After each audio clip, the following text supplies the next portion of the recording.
कुछ देर रुके वो, जैसे कि लंबी गहरी सांस लियो, फिर बोले मैडम मैं तो निकल गया हूँ, आप शाम को घर आ जाइए। तो मैंने कहा सर शाम को कब आऊँ, अभी मेरे को शाम को वहाँ पहुँचना है, रात की 8 बजे की सर की ट्रेन है।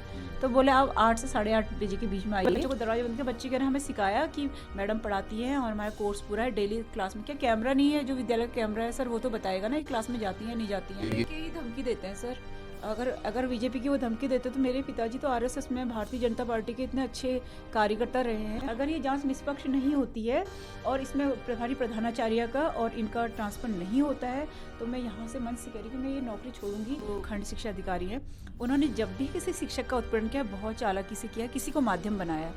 इस समय उन्होंने माध्यम बनाया मेरी प्रधानाचार्य को। यूँ तो आए दिन उत्तराखंड में हम हमेशा बात करते हैं शिक्षा पर, स्वास्थ्य पर, रोजगार पर, लेकिन एक बड़ी जिम्मेदारी शिक्षकों की भी होती है कि वो बच्चों को अच्छे से शिक्षा दे पाएँ। ये वीडियो आप अंत तक देखिएगा। कतिपय ऐसे भी कंडीशंस, कतिपय ऐसी भी चीज़ें हो जाती हैं कि शिक्षक खुद अपने आप में ही इतना हताश, इतना परेशान हो जाता है, तो कैसे वो ध्यान रख पाएगा बच्चों की तरफ। आज हमारे साथ ऐसी ही एक शिक्षिका जो कि राजकीय बालकिया इंटर कॉलेज हल्द्वानी में हैं अभी, और कला में एलटी में हैं। इनका एक बड़ा आरोप खंड शिक्षा अधिकारी पर है। क्या क्या आरोप हैं उनको जानने की कोशिश करते हैं। उसके साथ साथ पहले तो मैम आप बहुत बहादुरी से अपना पक्ष रख रहे हैं, उसके लिए आपको बहुत साधुवाद।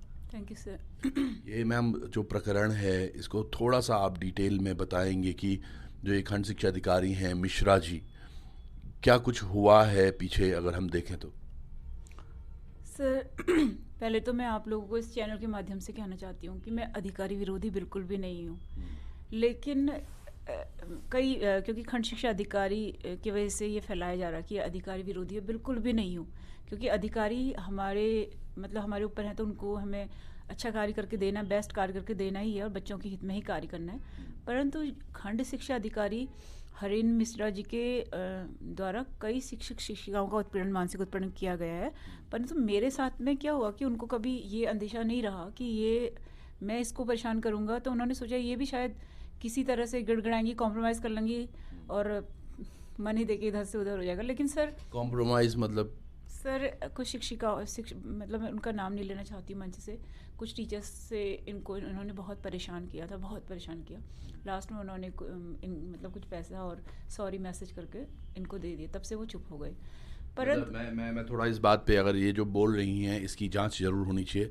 जिस तरह का ये आरोप है ये वाकई एक बड़ा आरोप है। सोचिएगा एक खंड शिक्षा अधिकारी जिनकी ये नैतिक जिम्मेदारी है कि प्रदेश में या उनके जो क्षेत्र में जितने भी विद्यालय आ रहे हैं उनमें गुणवत्ता, शिक्षा की गुणवत्ता और साथ के साथ शिक्षक कैसा महसूस कर रहे हैं उसकी जिम्मेदारी होती है। और उस पर आप किसी शिक्षक को इतना आप दबा लेते हैं कि वो रोने पर मजबूरी में फिर पैसे देके, और ये तमाम चीज़ें जो हो रही हैं इन सब के प्रमाण भी हैं मैम कहीं। क्यों नहीं सर, प्राइवेट स्कूल वाले बोलेंगे और जो टीचर्स से अगर जांच की जाएगी जूनियर्स के वो बोलेंगे। पर सर ऐसा है ना कि मैं अपने अधिकारियों से कहना चाहूँगी कि मैं कभी भी अधिकारी विरोधी नहीं हूँ। इस समय एक निष्पक्ष जांच आप लोग करिए और ये मतलब आपके लिए एक उदाहरण भी रहेगा, ठीक है। चाहे वो गलत है या मैं गलत हूँ, दोषी को सज़ा मिलनी चाहिए, है ना। तो और मेरे को ये भी पता चला है कि अधिकारी इस बात का वेट कर रहे हैं कि उनका 2 महीने का प्रमोशन होने वाला है। अच्छा। उनको प्रमोशन में बाइज्जत भेजा जाए। तो ये अगर मैं अधिकारियों से कहना चाहूँगी कि अगर आप उनको बाइज्जत भेज देते हैं ना, कल को ये फिर जो इंसान जिस चीज़ का आदी है वो उस चीज़ से बाज नहीं आता है, तो कल को आपके डिपार्टमेंट में बहुत बड़ा ये एक दाग लग सकता है। देखिए मैं 27/8/21 की घटना है, क्योंकि हमारे विभाग में कई चीज़ें गड़बड़ हो ही जाती हैं। मैंने एक शैक्षिक अभिवृद्धि के लिए, अंकना के लिए एक आवेदन पत्र दिया था, वो गुम हो गया। जब गुम गया तो मैं अभी पता चला उस समय प्रमोशन लिस्ट बन रही है, उसमें अपनी सर्विस बुक में वो ऐड करना है सब्जेक्ट। तो मैं जब नहीं हो रहा था तो मैं उस समय जौनसारी मैम के पास में आई थी, मैंने मैम को अपनी बात बताई थी। तो मैम ने मेरे को बोला कि मैं एडी सर को बात करती हूँ। उन्होंने एडी सर से कहा वो लड़की परेशान हो रही है, तुम्हारे ये विभाग में ऐसा ऐसा क्या हो रहा है। तो सर ने मुझे बुलाया, सर ने बोला चलो कागज़ खो गया है, कोई बात नहीं, तुझे पता मेरा ट्रांसफ़र हो गया है, मैं आज ज्वाइन करने वाला हूँ। तुम एक काम करो, एक फिर से तुम्हें पत्र देते हैं, उसको भर के तुम मेरे को प्रॉपर चैनल से अभी साइन करके यहाँ कर दो, मैं तुम्हारा शाम को तुम 7:30 बजे तक भी लाओगी, तुम्हारा काम हो जाएगा, क्योंकि मेरी फेयरवेल है 7 बजे करीबन। आज मैं सारे काम निपटा के जा रहा हूँ। तो सर मैं किसी भी तरह गाड़ी बुक करा के 2:30 बजे फिर नैनीताल से वापस अपने प्रिंसिपल के मतलब 2:15 में अपनी प्रिंसिपल के वहाँ पहुँची। उन्होंने फटाफट साइन किया। खंड शिक्षा अधिकारी कार्यालय में पहुँची तो उन्होंने बोला कि साहब तो डेली 2:30 बजे चले जाते हैं, तो ठीक है उनका कुछ काम रहता होगा। तो उन्होंने बोला सर को फ़ोन किया उन्होंने, इसका ज़रूरी काम है। उन्होंने बोला मार्केट में भेज दो। तो मैं उनको बाज़ार चले जाओ भाई, वहाँ मिल जाएंगे तुम्हें। तो मैं थोड़ा सा मुझे पता था, तो फिर मैंने कहा मैं अपने स्कूल के गेट पे खड़ी होगी, क्योंकि वो भी मार्केट में ही आता है। मैंने कहा सर आप मेरे विद्यालय के गेट पे मुझे मिल जाइए प्लीज़, मेरा ना साइन करने हैं। कुछ देर रुके वो, जैसे एक लंबी गहरी सांस लियो, फिर बोले मैडम मैं तो निकल गया हूँ, आप शाम को घर आ जाइए। तो मैंने कहा सर शाम को कब आऊँ, अभी मेरे को शाम को वहाँ पहुँचना है, रात की 8 बजे की सर की ट्रेन है। तो बोले आप 8 से 8:30 बजे के बीच में आइए। सर मैंने कहा नहीं हो पाएगा सर। हल्द्वानी में? जी सर। समझिएगा आप, ये एक पत्र जो इनका खो गया था वो दोबारा से साइन करवाना था खंड शिक्षा अधिकारी से, जिसमें ये कौन सा ऑफिशियल टाइम है, जहाँ तक स्कूलों की छुट्टी होती है मैम आपकी 3:30-4 बजे आपकी छुट्टी होती है, और मुझे लगता है जो अधिकारियों की भी है उनकी 5 या मैक्सिमम 5:30-6 बजे तक छुट्टी होती होगी। 8 साढ़े 8 बजे घर पर बुलाकर कौन से हस्ताक्षर होते हैं, ये बड़ा आपको अजीब सा लगा? सर गंदा तो लगा। आपको पता है मैं इस बात के लिए, मैं उस समय बहुत मतलब मैं एक अनमैरिड टीचर हूँ, तो मन में कितने ख्याल आए, मन डर जैसा गया मेरा। तो मैंने सर मैरिड भी होते तो भी डर लगता, लेकिन एक अजीब सा मेरे अंदर चुप सी गई वो बात। तो मैंने रोते हुए उनका क्लर्क मुकर जाए तो मैं नहीं कह सकती, मैंने उनको फ़ोन किया, मैं बहुत रोई। उन्होंने कहा मैडम रोइए मत, आप खंड शिक्षा कार्यालय आइए, कोई रास्ता निकालते हैं। वहाँ पे मुख्य प्रशासनिक थे जिनको ये अथॉरिटी तो नहीं होती कि वो खंड की जगह साइन कर ले, उसके लिए हमारे वहाँ उपखंड शिक्षा अधिकारी होते, बट वहाँ पर नहीं थी उपखंड शिक्षा अधिकारी, तो उन्होंने कर दिए थे, कृत्य करके साइन कर दिए थे। उसका प्रूफ भी है मेरे पास में। हाँ नहीं, ये प्रूफ सारे आपके ला रखे हैं यहाँ पे जो हम देख पा रहे हैं, इनकी कॉपी भी हम लगाएंगे। ये कृत्य करके कर रखे हैं, है ना। तो ये सारी चीज़ें हैं, ये मेरा प्रमाण नंबर 1 है। उसके बाद बात चले गई और मैंने इस बात को उठाया नहीं, क्योंकि कभी कभी क्या होता है ना सर, हमारे विभाग की बदनामी होती है, हमें कई चीज़ें होता है, अपनी बदनामी का भी डर सबसे पहले होता है। चाहे हम कितने ही मॉड हो गए हों, कहीं ना कहीं लगता है कि हमारी भी बदनामी होगी। मैंने बात ख़त्म कर दी। उसके बाद ये मेरे क्या करने लगे, कहीं कहीं जजमेंट में ड्यूटी लगती थी ना ड्राइंग के, तो वहाँ से मेरी ड्यूटी कटवानी शुरू की इन्होंने, क्योंकि मेरे को मैं जाती थी और वहाँ से पता चलता था मेरी ड्यूटी कट गई। तो मैंने कहा कोई बात नहीं, विद्यालय में पढ़ाने के लिए हम विद्यालय में पढ़ा लेंगे, कोई बड़ी बात नहीं है, कल को ये खंड शिक्षा अधिकारी चलेंगे, दूसरे आएंगे, हम फिर आ जाएंगे, और इतनी बड़ी बात नहीं, हम तो मेन तो हम शिक्षक हैं पहले तो मूल रूप से। तो उसके बाद क्या हुआ, एक दिन 21 जनवरी 2023 को हमारी धरोहर हमारी शान के ऊपर चित्रकला प्रतियोगिता थी, वो हमारे विद्यालय में थी। उसमें 500 बच्चे प्रतिभाग करना था, और उस दिन विधायक जो थे हमारे सुमित हृदय सर आए थे, और व्यवस्था बहुत अच्छी करनी थी। तो हमारी जो प्रधानाचार्य, जो पूर्ण सेवानिवृत्त प्रधानाचार्य देवकी आर्य मैडम, बड़ा उनका सिस्टम रहता था काम करने का। तो उन्होंने क्या किया कि मुझसे कहा कि वंदना तुम अनुशासन समिति देखोगे, और ड्राइंग वाले आए तो निश्चित तो तुमसे पूछेंगे कहाँ बैठना क्या बैठना, तुम उसकी व्यवस्था कर लोगी। मैंने कहा ठीक है। और उस दिन मंच संचालन जो था राजकीय इंटर कॉलेज नारायण नगर के सर गिरधर मनराज सर की ड्यूटी थी, और राजकीय इंटर कॉलेज फूलचौड़ की मैडम मीना पलियार मैम की ड्यूटी थी। तो फिर मैं व्यवस्था में लग गई, और कुछ हमारी शिक्षिकाएँ जो है उसमें थी मंच संचालन में, नहीं वो पंजीकरण में। तो सर मैंने उनसे गिरधर मैना से कहा मेरे को अनाउंस करना है, उनका लो माइक लिया, मैंने कहा बच्चों यहाँ बैठना है आपको, ये बच्चे निर्मला के यहाँ आएंगे, सेंट थेरेजा के यहाँ बैठेंगे, सरकारी स्कूल के बच्चे, मैंने उनकी व्यवस्था अलग, मतलब सब एकदम फिट किया हुआ था। मेरे स्कूल में प्रोग्राम था, मेरा स्वागत करना भी बनता ही था। तो इन्होंने आते ही मंच से उतरते इतनी जल्दीबाजी में, और मेरे हाथ से माइक छीन लेते हैं, चलो यहाँ से, ये शब्द थे इनके, इस तरह से मुझे करा जाता है। तो उसके बाद ये गए जहाँ पंजीकरण फॉर्म भरा था, उनको भी सुना के आए, चश्मा लगा के आती हैं, एटीट्यूड में रहती हैं। तो उनके द्वारा भी मेरे द्वारा भी अपने राजकीय शिक्षक संघ के जिला अध्यक्ष विवेक पांडे जी को बात की गई, तो उन्होंने इनको समझाया। उसके बाद मेरा मन नहीं माना, मुझे वो चुप गया वो बात। मैंने अपने डीजी सर को फ़ोन पे वॉइस मैसेज भेजा जब वो फ़ोन नहीं उठा रहे थे, शायद उसके बाद कुछ हुआ भी है। तो ये इनका चेहरा उतरा, बड़े फ्यूज़ दिखे, पूरे टाइम ये कहते रहे इन्होंने मेरी शिकायत वहाँ कर दी, मुझसे बोले इधर आओ। मैंने कहा पहले आप सर मुझे रिस्पेक्टली बुलाइए, कि मैडम आप इधर आइए, मैं बात करती हूँ आपसे। कह रहे आपने वहाँ शिकायत कर दी। मैंने कहा सर तो आप कर कैसे रहे थे? तो मेरे को बोलना चाहिए था। मैंने कहा सर आप इस तरह से झल्ला रहे थे। तो मुझे ऐसा लगा नहीं, यार। पर एक चीज़ है जो तमाम जो दर्शक अभी देख भी रहे होंगे, आप समझने की कोशिश शायद कर रहे होंगे कि किसी एक महिला को, जो इन्होंने अभी बोला कि अनमैरिड, और अगर मैं उस पास्ट में जाऊं कि ये अनमैरिड क्यों रह गई, एक भाई भी थे इनके जो 2005 में बता रहे थे आप, 2005 में वो एक्सपायर हो गए, और अपनी बहनों की जिम्मेदारी उठाने के लिए एक उत्तराखंड की बेटी, उसने कभी ये नहीं, जबकि वो जॉब में आप पहले ही थी मैम। सर मैं पौड़ी में थी। पौड़ी में एन के बहुगुणा सर ने मुझे प्रशस्ति पत्र भी दिए थे मेरे कामों के लिए। 2000 कब की बात है? 2003। तो 2003 में 2005 में भाई की डेथ हो गई। 2003 में ये जॉब पे लगी, सोचा चलो बड़ी बेटी है और करेगी अब परिवार के लिए। भाई चले गए। बहनें कितनी हैं आपकी में? सर 4 बहनें हैं। चारों में सबसे बड़ी आप ही। जी सर। सोचिएगा जिम्मेदारी। और आपकी बहनों की उम्र क्या थी तब? सर वो लोग पढ़ रहे थे। पिताजी प्रिंसिपल से मेरे रिटायर्ड हैं। जिस तरह के आरोप लगाए मैं ऐसे कभी कर भी नहीं सकती हूँ। ऐसा नहीं था कि मुझे, मतलब मेरे पेरेंट्स नहीं चाहते थे मेरी मैरिज हो, लेकिन सर एक होता ना, बड़ी हूँ मैं, और मम्मी पापा जी को उस कंडीशन में मैं कैसे छोड़ सकती जो बेटे के शौक से इतने बीमार हो गए थे।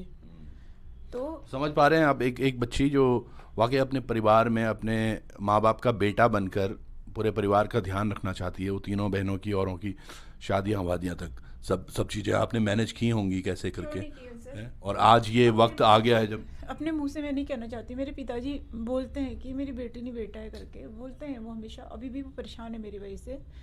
मतलब मैंने ऐसे अधिकारियों के साथ फ्लाइंग ड्यूटी की जिन्होंने मुझे कोऑपरेट किया। मेरे अधिकारियों के बदले में एक पहले ही अधिकारी ये ऐसे हैं जिनके साथ में ऐसा हो रहा है। पर वंदना जी, आप बहुत मजबूत भी हैं, लेकिन ये जो चीज़ें हैं ये मैं इसलिए बता रहा हूँ, लोगों को थोड़ा सा लगे, समझ में आए कि एक महिला जिसने अपने परिवार के लिए, अपने माँ बाप के लिए इतना सब कुछ दांव पे लगाया, अपनी पूरी ज़िंदगी, अब और कुछ साल होंगे उनके रिटायरमेंट में या फिर और आगे पदोन्नति जब होती है उनकी, तो हमेशा ही अकेले ही चलती जा रही हैं वो, और उस बीच में कोई व्यक्ति आकर उनको इस तरह से मानसिक प्रताड़ना करता है, तो यकीनन ये कहीं ना कहीं क्षुब्ध जरूर होती होंगी मैम।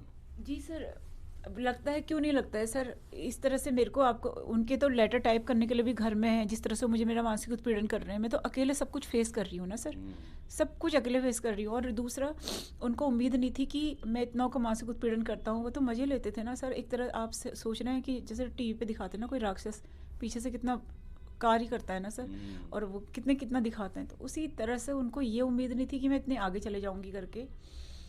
तो उन्होंने अभी डीजी सर को मैंने सुना ये भी बोला है कि इसका साथ अधिकारी दे रहे हैं। मेरा साथ मैं यहाँ से कहना चाहूँगी कोई अधिकारी नहीं दे रहे हैं, ताकि अधिकारी मेरे फ़ोन ना उठाएं, कोई मुझे वो ना करे करके, इस तरह का इन्होंने भ्रम फैलाया हुआ है। नहीं, ये कहीं ना कहीं बचने के लिए है अपना, कि अधिकारियों को भी मैं दांव पे लगा दूं, क्योंकि मैं सुपर बॉस बनने वाला हूं आज नहीं तो कल। और अभी भी खंड शिक्षा अधिकारी एक अच्छा पद है, अच्छा ओहदा, जहां पे आप दबाव की, अगर मैं कहूं दबाव में लोगों से काम करवाना, या और अन्य अधिकारियों को या शिक्षकों को।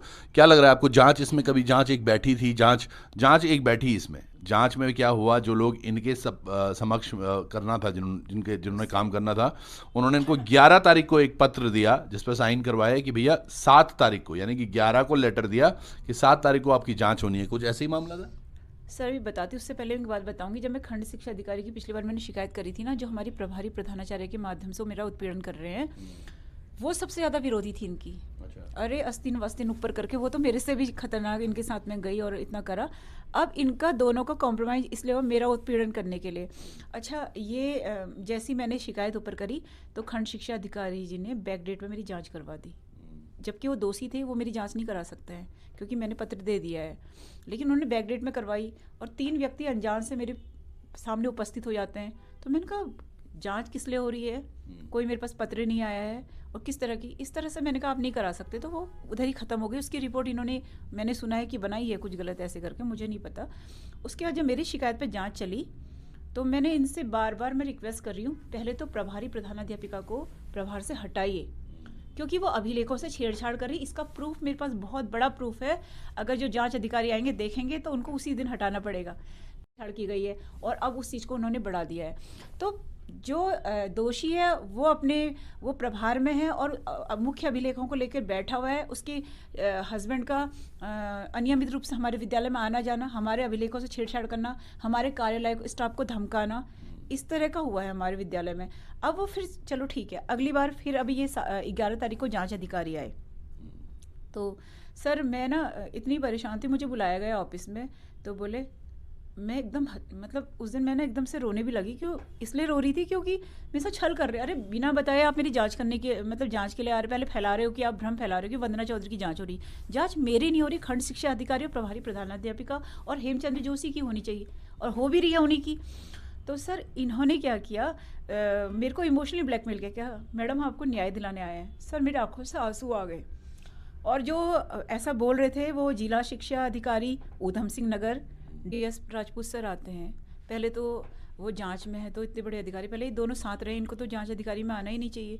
फिर आए हैं तो मेरे को 11 तारीख को कहते, जाते समय कहते कि इसमें साइन करो, तो मैंने भी रिसीविंग 11 तारीख की दी। जब मैं उनके जाते गेट से बाहर गई, मैंने पत्र पढ़ा, और वो 7 तारीख की जांच दिखा रहे हैं, क्योंकि 7 को इनके वजह से, इनके उत्पीड़न से मैं हॉस्पिटलाइज हो गई थी।